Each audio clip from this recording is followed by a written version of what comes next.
लोग अब तक जान चुके थे कि कुछ चट्टानों में लोहे के टुकड़ों को आकर्षित करने का गुण होता है। उन्होंने यह भी पाया है कि चट्टानों के इन छोटे-छोटे टुकड़ों में कुछ विशेष गुण होते हैं। प्राकृतिक रूप से मिलने वाले इन पदार्थों को उन्हें चुंबक कहा जाता है। तत्पश्चात लोहे के टुकड़ों से चुंबक बनाने की विधि का आविष्कार हुआ, जिन्हें हम कृत्रिम चुंबक कहते हैं।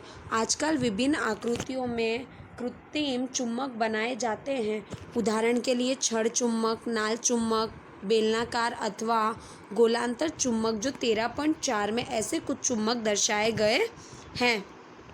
देखिए, अलग अलग आकार के मतलब विभिन्न आकार के चुंबक बनाए जाते हैं। चलिए अब हम यहाँ पे क्रियाकलाप 1 देखते हैं, जहाँ पे प्लास्टिक अथवा कागज़ का एक प्याला लीजिए। इसे एक स्टैंड पर शिकंजे की सहायता से कस दीजिए।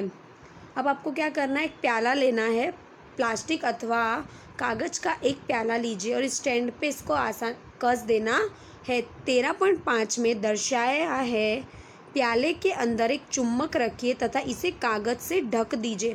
प्याले के अंदर हमें एक चुम्बक रखना है और उसे कागज़ से ढक देना है, जिससे कि चुम्बक दिखाई न दे।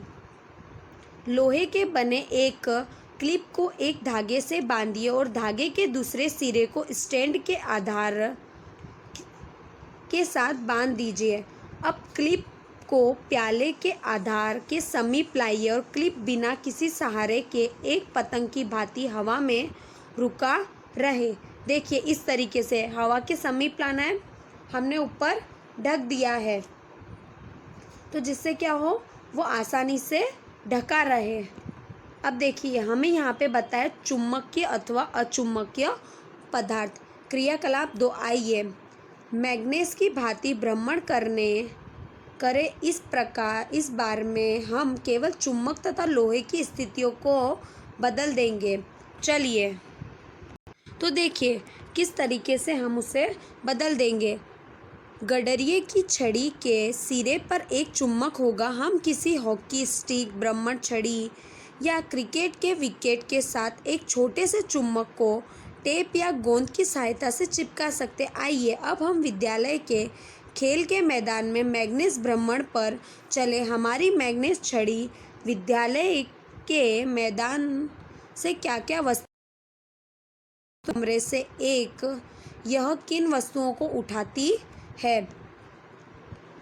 अपने पास पड़ोस से दैनिक जीवन में काम आने वाली विभिन्न वस्तुओं को एकत्रित कीजिए।